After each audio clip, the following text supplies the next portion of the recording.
The Indian Directorate of Enforcement froze $46.4 million in the accounts of VALD's Indian branch until the exchange can account for the criminal proceeds it transferred out of the country.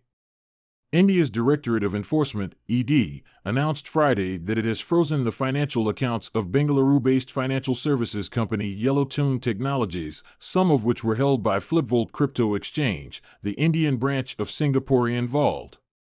The move is linked to an ongoing investigation into money laundering by China-linked instant loan companies.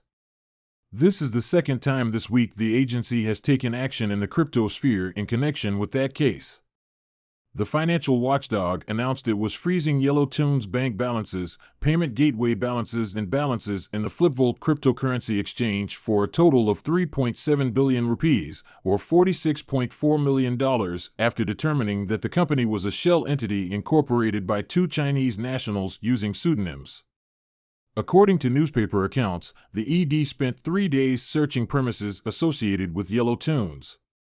The ED uncovered 23 entities that had deposited funds into Yellow Tune's FlipVolt wallets that were further transferred out of the country.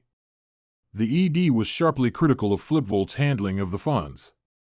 The agency said, "Lacks KYC, know your customer, norms, loose regulatory control of allowing transfers to foreign wallets without asking any reason/declaration/KYC, non-recording of transactions on blockchains to save costs, etc., has ensured that FlipVolt is not able to give any account for the missing crypto assets. It has made no sincere efforts to trace these crypto assets."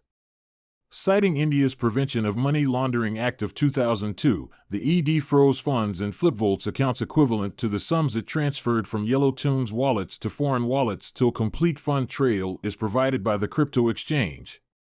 The ED called those funds nothing but proceeds of crime derived from predatory lending practices. The attachment of the FlipVolt funds is just the latest bad news for VALD. The Singaporean exchange cut its staff by 30% in June and halted withdrawals from its accounts at the beginning of July. Later that month, it sought protection from its creditors in Singapore. It was granted a 3-month moratorium, which is similar to U.S. Chapter 11 bankruptcy. It was reported earlier this week that the ED had frozen accounts holding $8.1 million of the funds of crypto exchange WazirX and was investigating at least 9 more exchanges with ties to Chinese-backed instant loan companies. The ED noted in its latest communiqué that its investigation of that case is ongoing.